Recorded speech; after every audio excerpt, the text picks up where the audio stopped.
নমস্কার বন্ধুরা, আবারও একটি নতুন ভিডিওতে তোমাদের অনেক অনেক স্বাগত। আজ তোমাদের সাথে শেয়ার করব white sauce cheesy corn pasta recipe.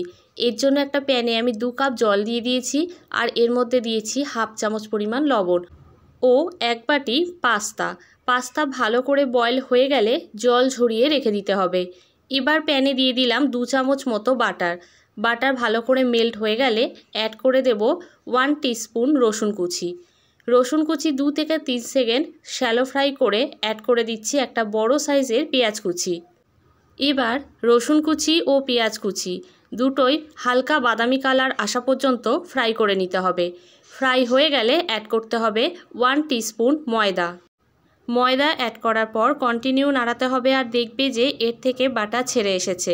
তখন এর মধ্যে অ্যাড করে দিতে হবে হাফ গ্লাস পরিমাণ দুধটা অ্যাড করার সাথে সাথেই নাড়িয়ে নিতে হবে যাতে এতে কোনো রকম লাম্প না আসে, তাহলে কিন্তু খেতেও খুব বাজে লাগবে। তারপরে আবারও অ্যাড করে দিলাম হাফ গ্লাস পরিমাণ দুধ, মানে টোটাল আমি এখানে 1 গ্লাস পরিমাণ দুধ অ্যাড করেছি।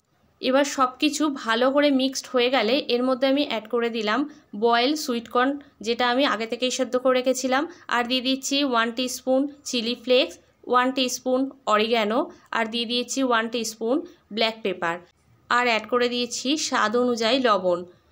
এই ভিডিওটা দেখতে দেখতে তোমরা যদি চ্যানেলে নতুন সদস্য থাকো প্লিজ চ্যানেলটাকে সাবস্ক্রাইব করে দিও। ফেসবুক পেজ থেকে দেখে থাকলে ফলো করে দিতে ভুলো না। সব উপকরণগুলো ভালো করে মিক্স করে নেওয়ার পরে এর মধ্যে দিয়ে দিচ্ছি বয়েলড পাস্তা দেওয়ার সাথে সাথে সব কিছু ভালো করে মিশিয়ে নিতে হবে। এবার আমি ওপর থেকে দিয়ে দিচ্ছি 1 কিউব চিজ, যেটা আমি এখানে উপর থেকে ভালো করে গ্রেট করে দিচ্ছি।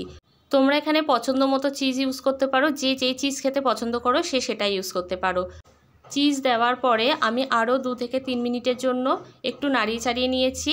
তারপরেই তৈরি হয়ে গেল white sauce cheesy corn pasta রেসিপিটা কেমন লাগলো অবশ্যই কমেন্টস করে জানিও। পারলে বাড়িতে একবার ট্রাই করে দেখো। খেতে আমার মোটামুটি লেগেছে, খুব ভালো লেগেছে সেটা বলবো না, বাট তোমরা ট্রাই করতে পারো। আজকের মতো টাটা।